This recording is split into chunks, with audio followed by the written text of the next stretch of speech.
The final part starts with Holden sneaking into his own home so he can chew the fat with Phoebe for a while. That means talk. Phoebe and Holden talk for a while, and Phoebe asks what he wants to do in the future. Of course, he's Holden, so he can't give a straight answer. He says he sees a rye field at the edge of a cliff with a bunch of kids playing in it. His goal is to stop all the kids from falling. Clearly, Salinger expresses Holden's desire to protect the innocence of children, the same innocence he has lost. So that's cool, I guess, but it doesn't really answer Phoebe's question. After, Phoebe gives Holden her Christmas money because he is broke now, and then he just decides to leave. He swears he won't use any of it, but it's Holden, so he knows he will. Anyways, Holden decides to stay at Mr. Antolini's house, his old teacher. He stays up and chats with Mr. Antolini about school. All the while, Mr. Antolini keeps drinking more highballs.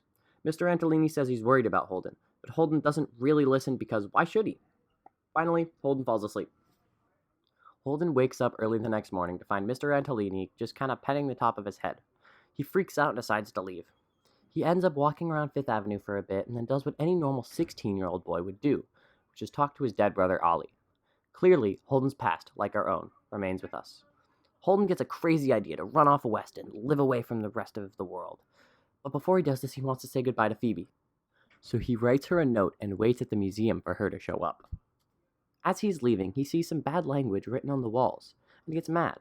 Holden has consistently cussed throughout the book, yet now he's freaking out because of it. He doesn't like the graffiti because he doesn't want Phoebe to see it and lose her innocence.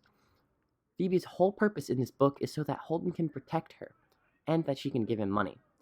But we learn over the book that it is actually Phoebe protecting Holden by giving his life purpose and keeping him together. Phoebe arrives at the museum and is angry at Holden for wanting to leave, so they go to the carousel to make things better. Holden buys her a ticket with her own money and suddenly isn't depressed anymore, and the book just kind of ends there. And we never really know where the ducks go.